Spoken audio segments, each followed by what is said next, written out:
You guys all set on the balance? Sure. Yeah.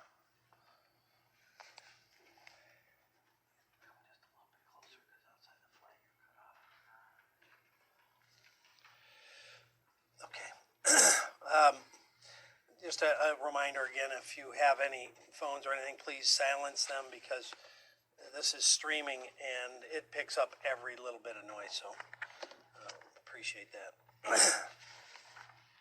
So obviously we're here for the worst kind of tragedy we've seen across the country, and we hoped and prayed it would never come to Oakland County, but it has. It's visited itself on our community, and certainly the first thoughts are prayers for the families and loved ones and friends that have been impacted by this unspeakable and unforgivable event.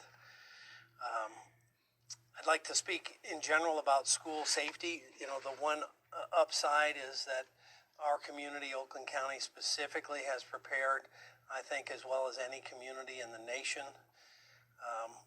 So the first point I'd like to make is sharing information. If you hear or see something, you've got to say something, whether it's okay to say or whether it's calling us directly or anonymously through a variety of methodologies.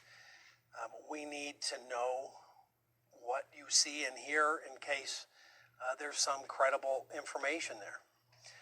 Just in this past week, we've intervened in 3 different events. They were deemed not to be credible, but we check every one of those out. And so it's critically important people understand that's not a burden to us. It's something we want you to do. Call us if there's anybody talking about things, posting about things, writing, anything. You need to let authorities know so there can be intervention. The first line of prevention is open communication. We're also hearing that there were rumors that somebody had heard or said something or knew something in advance. None of that came to us prior to today. So if we find out there was information, that's exactly the kind of thing we need to get and get looped into. In fact, we have a specific phone number set up. If you have information about this case, whether it's previous information you're aware of or anything that's important or relevant, please let us know at 248-858-4911. Or you can email us at OCSO, that stands for Oakland County Sheriff's Office, at oakgov.com. And as I said, we also accept confidential or anonymous tips on anything related to schools. Secondly, I think it's important to note as we face these things across the country and now here in Oakland, training. We train regularly for active shooter scenarios, and we have for years. In fact, we created a group called OakTAC many years ago after the active shooter in Mumbai, and all of the police agencies in Oakland County have trained together for just this scenario. And we looped in and have fire departments now that train with us and are partners in that same activity, and all of that was very evident today. So we've seen agencies train in our Brandon Township temporary training facility, and with a new training facility on the horizon, we intend to do even more intensive training and train with every agency in Oakland County going forward as we have in the past, but with more scenarios and more real-world pressures, if you will. Third, after other school shootings around the country, you saw in some scenarios where the officers or deputies didn't go in. They staged or they waited outside. After some of those scenarios were observed, I made it very clear to our staff, if they get there first, their job is to go in and neutralize the threat. If I get there first, I'm going in. If we get there together, we're both going in. There will be no staging. And I'm proud to say that's exactly what happened today. They went in and searched out the threat. They went to the gunshots. Train, train, train is our mantra, and that also includes students, schools, and staff. Oxford has been one of those districts that's been proactive and has been training. We have literally trained hundreds of schools, businesses, as well as houses of worship Sad, but it's necessary. If you remember many, many years ago, we used to have students climb under the desk because of the potential threat of a nuclear attack. Well, there's a very different threat than we have to train to it and be prepared to it. And this kind of thing can happen anywhere, and sadly, it happened even in a sweet, quiet community like Oxford. It can visit itself anywhere in America. No one is immune. But that training can, does, and did, I believe, in this situation, save lives. So, specifically to this case, on November 30th, our dispatch center received in excess of 100 phone calls in a very short period of time. Their professionalism in responding to that, handling calls, and getting relevant information to get out to our deputies was a testimony to their excellence and professionalism. The high school has approximately 1,800 students, and cars were dispatched at 12:52 and arrived minutes later. Within 2 minutes, 2 to 3 minutes of their arrival, they had a suspect in custody. The first deputies on scene were joined by about 100 other deputies from the sheriff's office, and shortly thereafter, almost another 200 from area agencies, including numerous fire departments. I'll give you a very detailed list of who showed up so you can understand the partnership and the training that has gone into being prepared for a situation like today. The deputies removed from the suspect a 9mm Sig Sauer SP-2022 pistol. It was loaded at the time and still contained 7 rounds of ammunition. When they took it from him, he had a loaded firearm and he was coming down the hall. That, again, I believe, interrupted what potentially could have been 7 more victims. Arriving deputies and officers from other jurisdictions searched the school and evacuated injured students and staff, along with others that were uninjured but clearly panicked. Responding deputies reverted to their active shooter training that we talked about already, deploying throughout the building and searching for additional assailants, because obviously at that point we didn't know if it was one or multiple assailants, while rescuing victims with the assistance of our partner fire service agencies. Internal and external command posts were established. Secondary searches were conducted along with securing the inside and outside perimeters. The FBI and MSP bomb squad responded to assist, and they checked a package that my K9 unit, our explosive unit, had alerted to. More than likely, the suspect had his weapons in that bag. There was nothing else in that bag that was dangerous. Our Office of Special Investigations and our forensic lab is currently processing the scene, which is expected to take many, many hours and go all night long. I'm extremely proud of the deputies, our partners, the fire departments and EMS, for their intervening actions. As I mentioned, I believe they literally saved lives, having taken down the suspect with a loaded firearm still in the building. I also want to underscore the impact on our team and any team that faces something like this, and how proud I am of them and anyone else in these situations. One of our deputies, because of the severity of wounds, loaded up one of the children in his car, and sadly that child died in the car. One of our employees who was in the 911 center as part of the team taking the emergency calls had a relative killed in the attack. And so this touches us all personally and deeply, and will for a long time. This wound will never go away. And we understand that. But we also want the community to know that we're here for them, and we will leave no stone unturned in determining all the things that led up to it and making sure that this investigation is full and complete before it's turned over to hold this individual accountable. As of right now, we have tragically lost 3 students, a 16-year-old male. The names, you'll have the names of the deceased. Families have been notified. He died in the patrol car on the way to the hospital. 14-year-old female and a 17-year-old female. Another 8 people were injured, 7 students and 1 teacher. Victim number 4 is a 15-year-old male. He's in critical condition with a gunshot wound to the head. Victim number 5 is a 14-year-old male with serious condition, jaw and head gunshot wounds. Number 6 is a 17-year-old female. She's stable with a neck gunshot wound. A 15-year-old male, stable with a gunshot wound to the leg, left leg. A 17-year-old male, stable condition with a hip gunshot wound. A 47-year-old teacher who has been thankfully discharged. She had a left shoulder gunshot wound that appears to have been a grazing wound.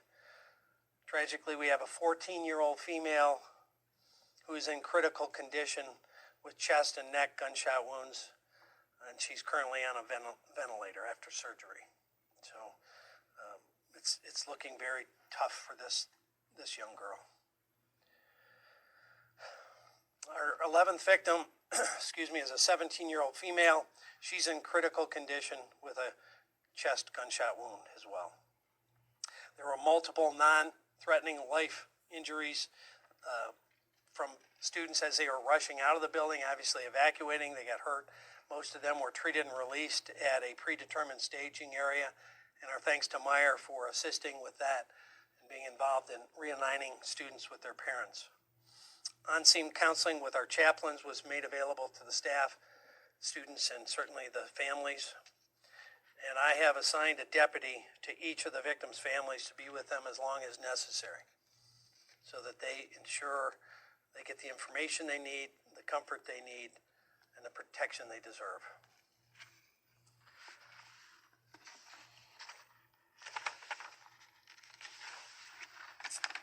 As I mentioned, we have the suspect in custody. He's a 15-year-old male sophomore, a resident of Oxford Village. He was not injured, and he's currently lodged at Children's Village on campus here on homicide and attempt homicide with the approval of the on-duty probate court referee. We cannot identify him at this point because he's a juvenile, and he has not been charged as an adult, so there's no ability to identify him at this point. With his parents present, he declined to speak, and they have hired an attorney, so there is no conversation that's going on and no cooperation at that level. Preliminary investigation revealed that the weapon used in this shooting was purchased on November 26th, 4 days ago, by the boy's father. The gun had 15-round magazines. We found 2 of them. There allegedly was 3 that was purchased, and he had the crime scene unit. Our forensic lab is on scene, obviously processing a huge crime scene. More than likely that 3rd magazine will be found there. At least 12 rounds, we know. That's a preliminary number based on casings observed on the ground and part of the active scene that they're now processing.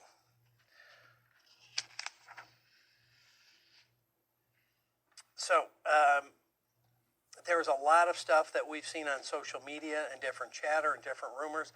I would just caution people to not spread stuff unless it comes from us, because some of the stuff we've seen has absolutely no connection or relevance to this case, and it's hurtful to the community and the families that see some of that.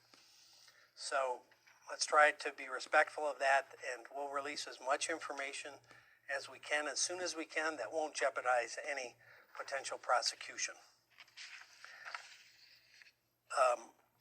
I'm joined by a specialist that was from McLaren, Oakland. She can answer, I'm sorry, I don't know your name? Gardner. Dr. Gardner. Can answer any questions as it relates to medical issues or conditions. Congresswoman Slotkin and County Executive Coulter have joined us and have been super supportive of our efforts today, and thank you for being here. So with that, I guess I'll throw it open to questions, and I'll answer what I can, but frustrating to you, I'm sure we're not going to completely divulge our case because it's an ongoing case. Can you tell us anything about what you found at his house?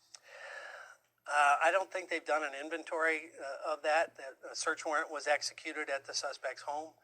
I know that we have seized a phone, and we're in the process of examining whatever was seized. Were there any threats made by this young man prior to the incident that led maybe this would happen? There was nothing that came to us about prior concerns or threats. And that's part of the investigation, that we have hundreds of people working. Is this his first year attending Oxford High? Did he go to a different school before? I know kids were out due to COVID last year. He's a sophomore. I honestly don't have the answer whether he was there as a freshman. We can try to run that down for you. Did the suspect surrender to officers as they approached him, or how did they apprehend him? As they were coming down the hall, they saw him, and he put his hands up, and they took a gun and took him into custody. Did he say anything? No. Do you have any indication why the father bought a gun 4 days ago? As I said, they're not talking to us. Sheriff, you mentioned a social media post. There appears to be one that we've seen that appears to come from the suspect with a picture of a gun posted. Can you tell us about that at all? It's my understanding, again, that this was a recent weapon purchase, that he had been shooting with it and had posted pictures of a target and the weapon. That's all part of what's being looked at. We're going to do a deep dive on the social media and all the activities of this young man. But the gun that you did describe appears to be the same weapon that was... It does appear to be so, yes. Did the shooting start in a classroom and spill out into the hallway, or was the student in class, or did he just... The problem for us is we can't be too specific on that because they're just now getting into processing. So, we'll learn more as they process the scene of where maybe it started. We also have a tremendous amount of video footage that will be in the school. Oxford's very proactive with cameras, so our detectives are going to have to really deep dive all of those video cameras and review exactly what and where and when. The only information I had is that he came out of a bathroom with the weapon, and I don't know where he went first. So, Sheriff, just to be clear, on the social media, just once more, some students have said that they had seen some threats on social media, and some had reported those to authorities. Can you say whether that happened or not? well, I would love them to contact us because we got none of it. I can tell you that nothing came to the sheriff's office and nothing came to our school liaison in the school. I'm familiar with the school sending out an email assuring parents that there was no threat. We have seen an email like that the school sent out. We've been kind of busy. I'm not aware what. On November 11th? 11, yeah. Yeah, that was related to an incident outstate, out of like. Oh, that was a Kansas. different one we That was investigated. That was a completely different, that's where there's a lot of cross pollination for some folks that are occurring on this. They're putting old posts or letters to today's event. There was one with a deer head, had nothing to do with today. There's all sorts of, that's why I'm saying, please ask us.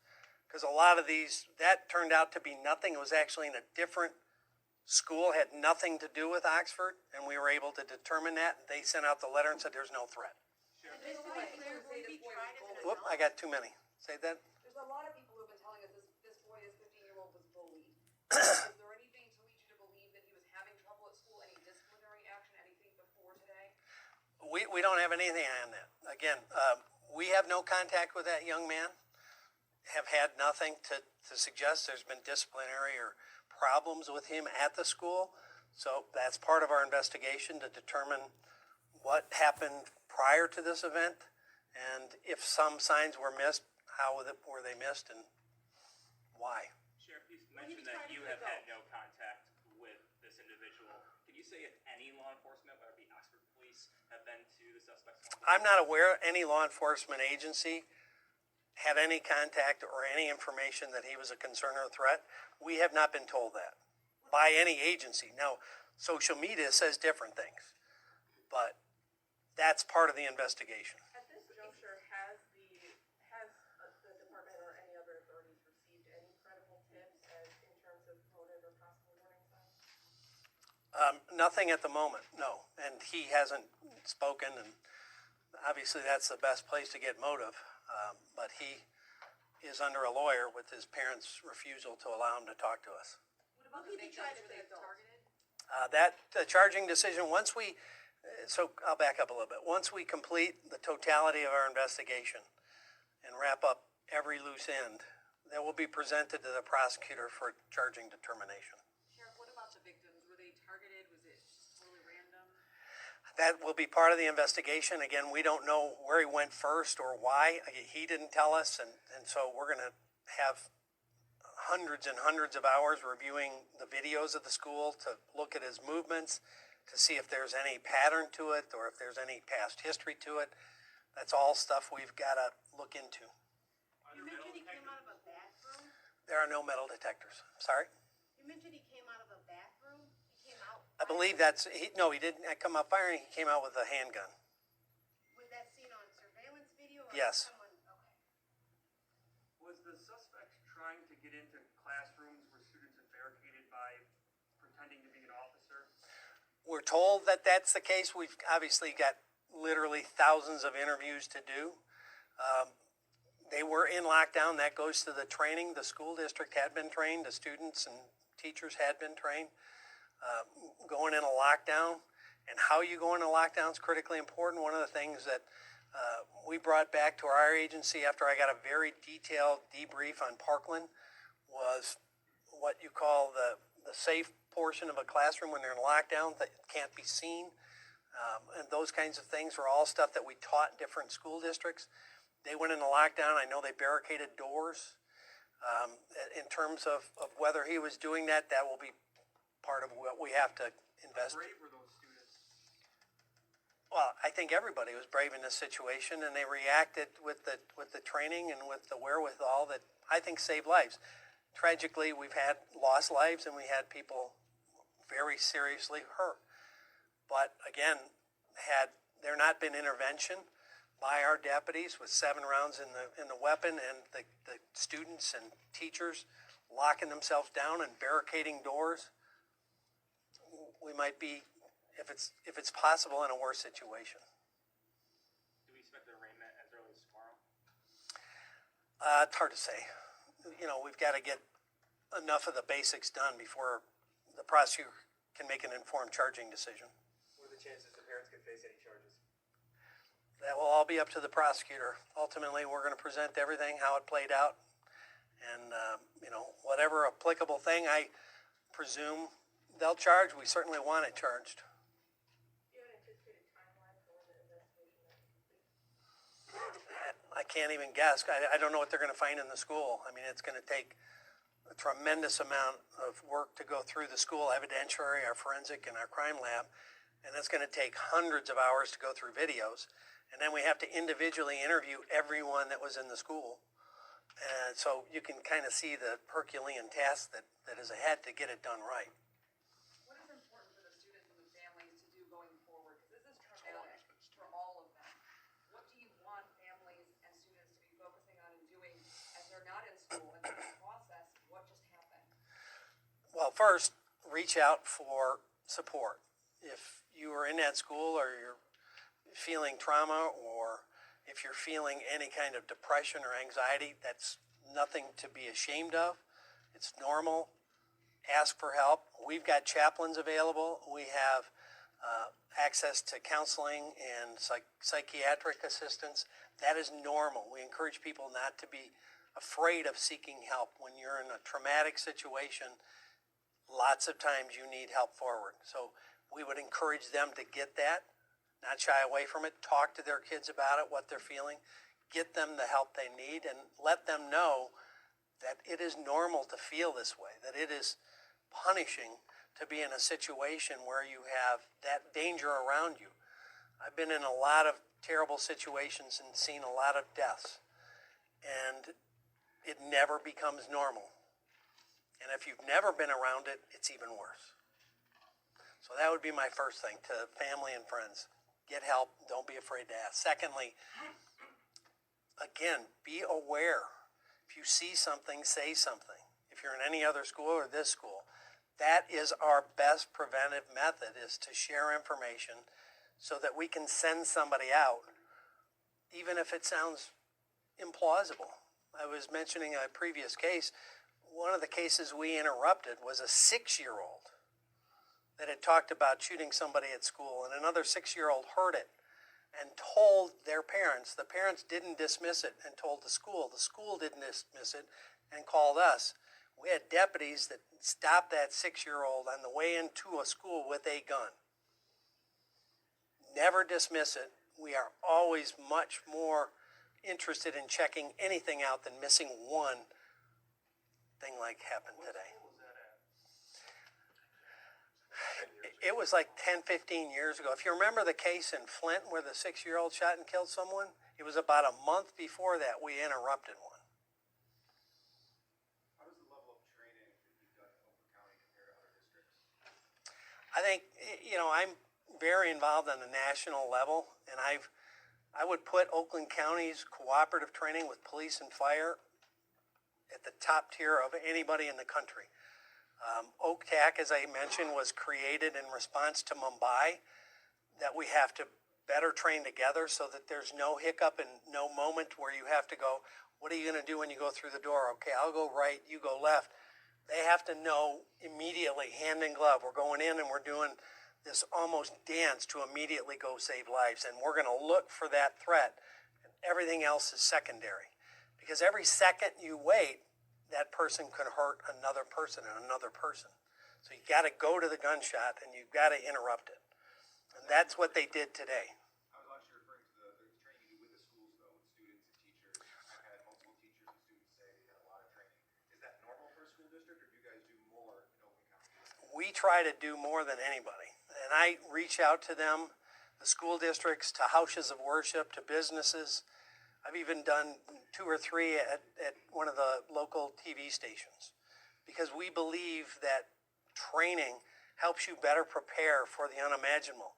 And the other thing I'd say this is, we don't want people to be paranoid or frozen with fear.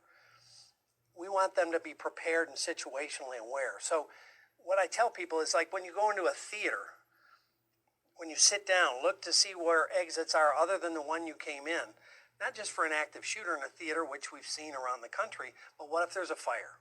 What if there's a tornado? What if there's anything? How do you get out? Where do you go? Situationally aware. And training in businesses or in schools gets people better prepared. What if something happens? Where do I go? What do I do? And how do we react? How do you barricade a door? Is this the best room to go to? If you're a teacher with kindergartners, you probably can't run. If you're a teacher on a ground floor with an outside exit and you've got teenagers, running is probably the best thing, because we teach run, hide, fight. If you can get away from it, get away from it. If you can't, shelter in place, protect yourself. If they breach that area, you've got to fight to defend yourself. We teach that constantly, and we offer that constantly and year round. And to my training unit, I'll say, well done. Does his accuracy of firing that weapon strike you? It's hard to say until we know the totality of rounds fired. We review the video. I mean, obviously, you don't have to be terribly accurate if you're right next to someone. So we have to review all that. Was he this close to some of? We don't know that yet. As far as you're aware, the father bought guns before, or was this his first purchase? Were there other guns in the home? That we don't know yet. That's part of the investigation. Sheriff, I know you touched on this earlier about what was discovered, taken, not taken from the suspect's house. There's video potentially of what appears to be guns being taken from the home. Are you aware of that at all? Again, I haven't got the tally sheet of what was seized, other than I know that things were taken, including we have his phone. Sheriff, you mentioned a bag that a dog had hit on. Was that a bag that was believed the suspect carried in that day? We believe that was his backpack. So more than likely, the weapon was in there, and probably some residual triggered our dog to key on it. Any safeguards for, students coming, like, are their backpacks checked? I mean, you said there's no metal detectors. No, the vast majority of schools in America don't have metal detectors. Can we hear from perhaps the representative from McLaren, who are Sure. able to talk about any of the patients and their injuries without, I think the sheriff did a very good job of describing all the injuries that. Wanna come over here? took place. Well, Mike's are here. We had 6 patients that came between the 2 McLaren facilities. McLaren Oakland received 4. 2 were they're stable at this time. 1 was discharged home and 1 is critical condition. The 2 that we received at Lapeer, it was as the sheriff described, a shoulder injury, extremity injury that was discharged safely home, and the 14-year-old has been transferred to Hurley PICU for further management and care in a pediatric intensive care. Dr. Gardner, can you spell your name for us? TRESSAGARDNER. The sheriff has talked a lot about his training. Is this what your team also trains for? Exactly. We're in a partnership together. The quick notification from the Sheriff's Department initiated the activation of our trauma team. It's a whole cascade for the hospital. We established our incident command. We shut surgeries down, opened up our OR suites, called in our backup surgical teams, activated our ICU, as well as additional nursing staffing. Yes, sir. Dr. Gardner, based on where we are with COVID, did that and how many hospital beds are being taken up play a role into this at all? Did not play a role today. We had, as the spirit of our team at McLaren, the nursing team, the tech team, the physician team, everybody was calling in as an incident command. People were available to come in, and we know the condition that we're in currently. They came in, and I cannot celebrate them enough today. They are parents, they are grandparents, they live in the Oxford community. They were there for the victims today.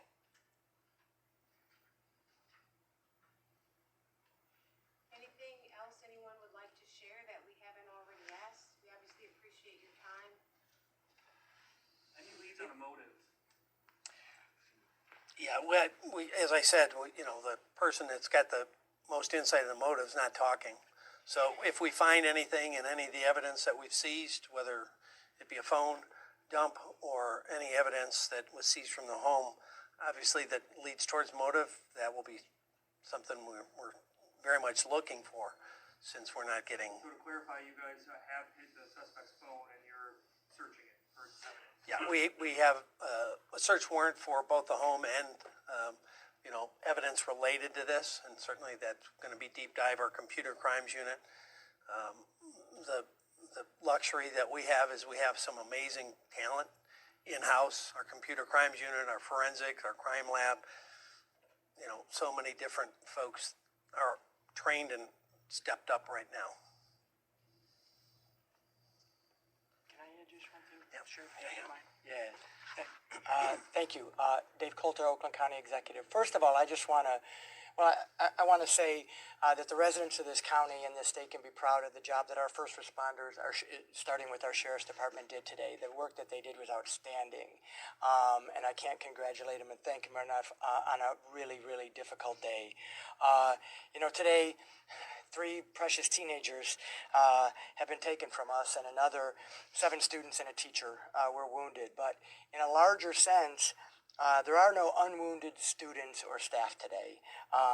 Everybody in the Oxford community, the Oakland County, and frankly the United States has been impacted by this tragedy. Tragedies like this rip away at our security, and a security and a peace that should be rightfully ours in a place like a school. So tonight, I want to first of all say we mourn the senseless loss of life that happened in our county today, the heartbreaking trauma for the 11 families who have been directly affected, and the all too common grief that we've experienced that has befallen our country and right here in Oakland County. I do want to add that the suspect is in Children's Village. For those of you who don't know, that's our juvenile detention facility, so that's separate from the jail. It's actually under Health and Human Services. He's on a suicide watch tonight, so we're checking on him every 15 minutes in a special cell to make sure that there's no self-injury to him. We've operated our emergency operations center all day in support of the lead department, which is the sheriff's department, but we've had people from the health department, the Michigan State Police, public information, ISD, Oakland County Schools. One of the things they've done is help to coordinate what's really going to be a massive effort of offering grief counseling to the students, because there are so many students there and there's only so many grief counselors available. So they've been doing a great job of coordinating those folks as well. So this was a partnership effort on a very tragic and sad day in Oakland County, and our hearts obviously go out to the families, but I want to make sure I also recognize and thank the sheriff and his team for just an absolutely outstanding job today. Thank you. Hi, everyone. Representative Alyssa Slotkin. I represent Oxford, Northern Oakland County, along with other areas in the state. And it's just obviously a deeply dark day in Michigan's history. The trend that we've seen all over the country has come to us. We had all hoped that it would not. And it has a special meaning because it's kids. And we all know what it's like to have kids, and we know that it's absolutely a nightmare for those parents who lost children and for all the parents who were fearing for their kids. You heard about 100 911 calls. Those were obviously students and teachers from inside those rooms, terrified, calling our first responders. I think people have asked, what can they do? Reach out to anyone you know in the Oxford area, in the Lake Orion area. Just show that basic human compassion by reaching out. People need to hear from others right now. And we know that whatever the circumstances end up being with this young man, that this just highlights the deep need for mental health services that we have in our schools and across the country. And one of the things that sadly I was doing when I was flying back was hearing from all the other members of Congress who have had school shootings in their districts, including Parkland, talking about what we can do to get more resources, what we can do from a federal level. And we're looking into COVID money and whether some of that money that's stuck at the state can be brought in to help with mental health services. If you want to take anything from today's events, I will just say that the law enforcement and first responders, this is not every county that can do what happened today. As someone who worked at the Pentagon and at the CIA, who served in Iraq, this is not every community that can do this.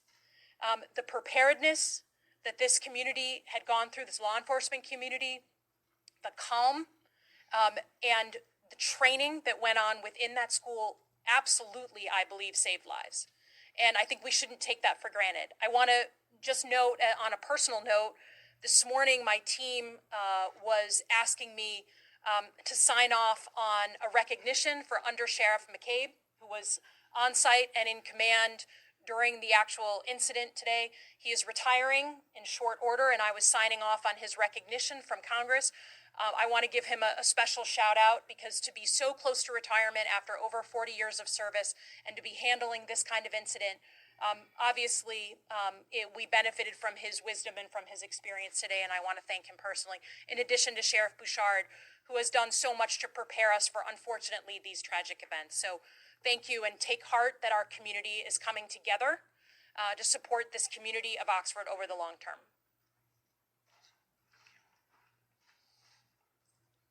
Other questions? When can we expect another update?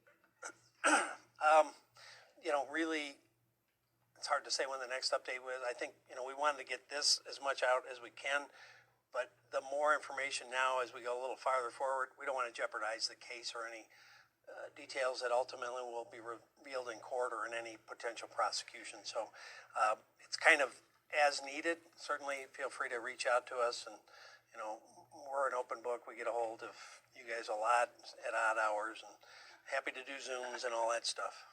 Will you guys be releasing the names of the victims tonight? Yes, the deceased, not the injured, because those families have been notified. The press release will come? We have a handout. Okay. And the other thing, again, I want to highlight, the Congresswoman mentioned, the teamwork and partnership that is super, I think, unique. You're going to get that list of that too. We have a list of the agencies, which we're going to hand out to you, of all the different folks that came. I'm trying to look for it right now. But again, that came after Mumbai and the training and the working together. So this whole list, and then a full nother page of agencies. That many agencies came in a relative short order to augment our 100-plus deputies that were there, to staff up to well over 300 on-scene personnel to deal with anything that they came across. Finally, again, just let's pray for the victims, the ones that are wounded, that they heal, and the family and the friends have a way forward with their grief in this not only incredibly tragic time, but also in the midst of a holiday, which tends to punch even harder if it's possible. So, thank you for coming. The boy who died and the officer had put him in a vehicle, did he try to disarm the shooter? No. Okay. He was a victim. He had a GSW and gunshot wound. And the deputy saw that there was such a grievous wound that there was no time to wait, and tried to load him in the car to get them as fast as he could to a hospital, and he expired in the car. Sheriff, how is that deputy doing? Well, we're going to be checking in with a lot of our team. I mean, you know, having been on a lot of scenes myself, probably the toughest to see is kids. I mean, there's no such thing as a homicide that doesn't affect you and you don't remember the rest of your life, but a kid hits you in a way that I think it was mentioned that everyone, you know, resonates with a child, that the promise of that young life, and they begin to associate that with their own children or nephews or nieces.